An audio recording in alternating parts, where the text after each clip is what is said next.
Να κάνουμε κάποια βίντεο με την μπάλα, θα προσπαθήσουμε να σας διασκεδάσουμε, εντάξει. Θα το στερεώσω στο κινητό γιατί δεν βγαίνουν πολύ καλά, το έχουμε προσπαθήσει.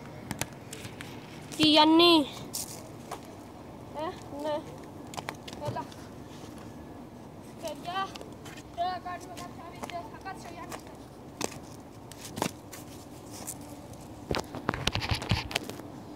Τώρα θα το φτιάξουμε για αυτά, καθυστέρησα από την αρχή.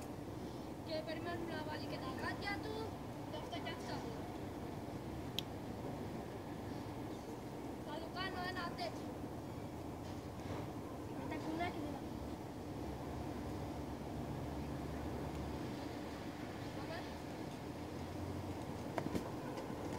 Και δεν μου φύγει τόσο καλό. Εντάξει, δεν μπορώ να το κάνουμε. Τώρα θα κάνουμε ένα σουτ καλό.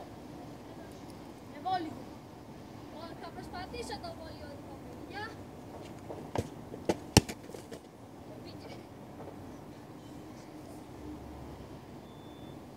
Παιδιά, θα κάνουμε ένα cut γιατί το άνοιξε η πληγή. Εντάξει, σηκώνεται όχι μια χαρά μπορεί.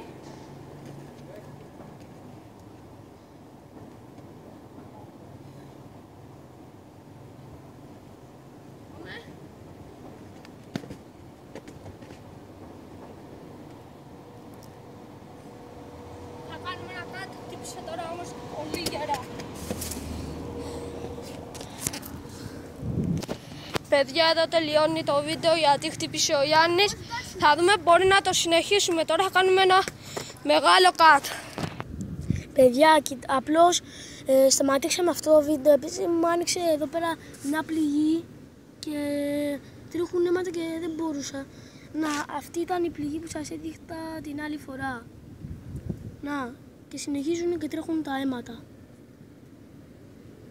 Γι' αυτό κάναμε ένα μεγάλο cut. Παιδιά, ο Γιάννης θα κάνει το τελευταίο ψαλιδάκι γιατί έχει χτυπήσει το πόδι και δεν μπορεί να κάτσει τέρμα άλλο να συνεχίσουμε το βίντεο. Ναι, και θα το κάνουμε καλά γιατί μας χάλασε και η μπάλα μόλις τώρα. Μας χάλασε, μας είχε κάνει ήδη τριμμένο και το φουσκώναμε όλη την ώρα. Λοιπόν, θα προσπαθήσω να το κάνω αφιερωμένο στο φίλο μου το Θήμιο που έχει φύγει. Να το στείλουμε. Δικό σου Θήμιο. Είδατε, δεν γίνεται να κάνεις τίποτα με αυτή την μπάλα.